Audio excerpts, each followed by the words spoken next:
Good evening. Tonight I'll be reading you a story called After 20 Years, written by O.Henry in 1906.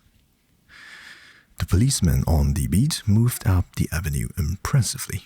The impressiveness was habitual and not for show, for spectators were few. The time was barely 10 o'clock at night, but chilly gusts of wind with a taste of rain in them had well nigh depeopled the streets.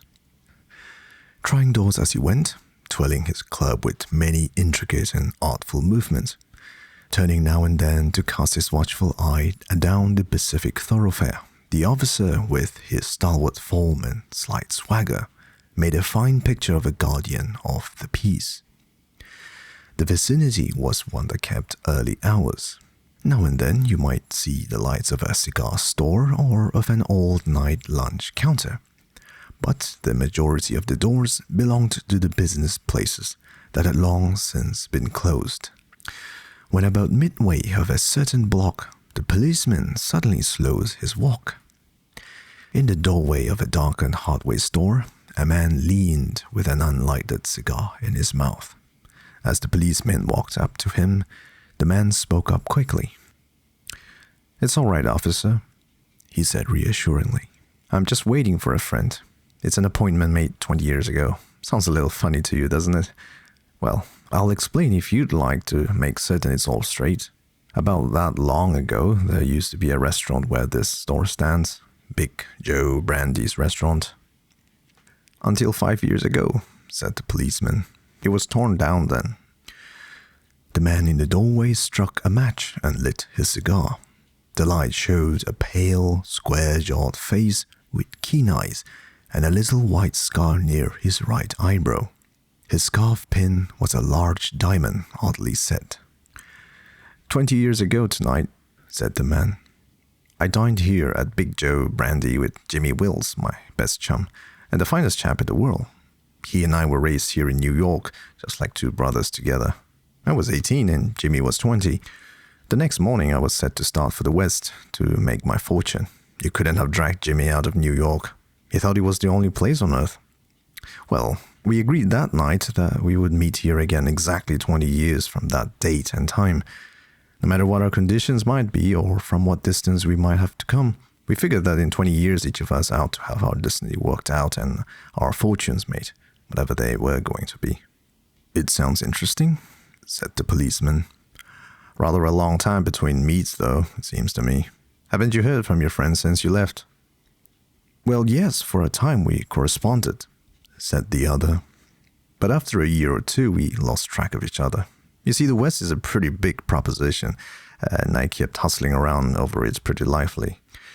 But I know Jimmy will meet me here if he's alive, for he always was the truest, staunchest old chap in the world. He'll never forget. I came 1,000 miles to stand in this store tonight, and it's worth it if my old partner turns up." The waiting man pulled out a handsome watch, the lids of it set with small diamonds. 3 minutes to 10, he announced. "It was exactly 10 o'clock when we parted here at the restaurant door." "Did pretty well out west, didn't you?" asked the policeman.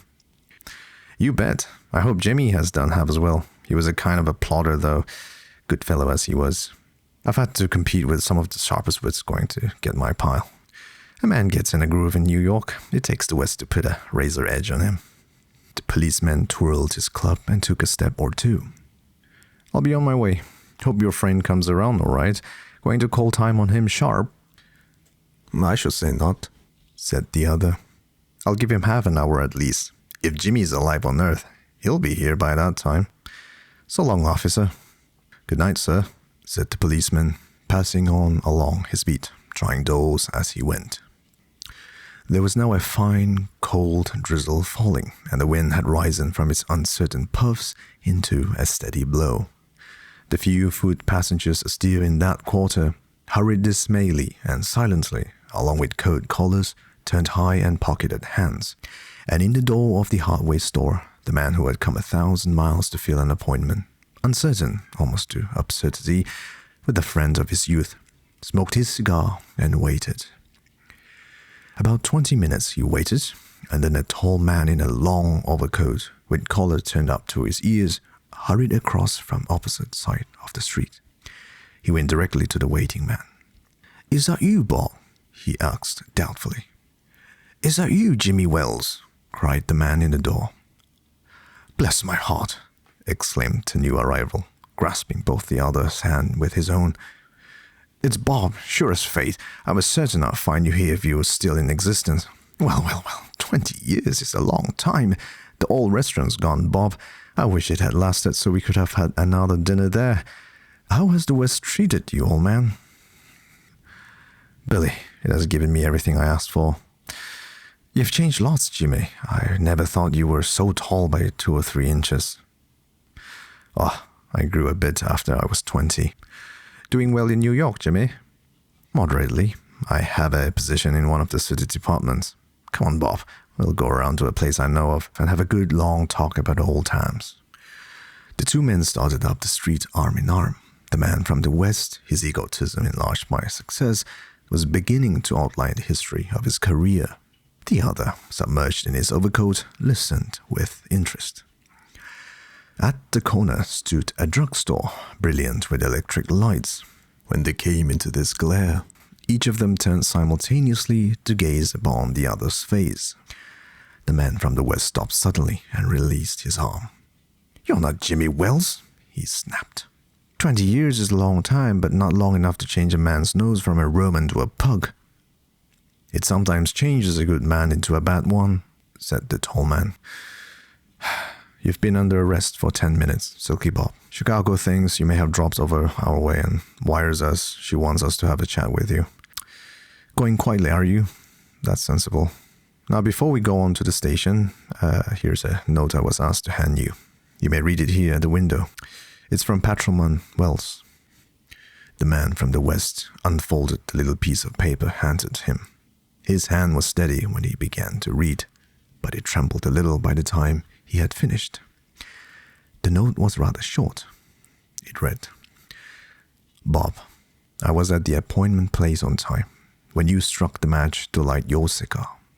I saw it was the face of the man wanted in Chicago. Somehow I couldn't do it myself, so I went around and got a plainclothes man to do the job. Jimmy." The end. Good night.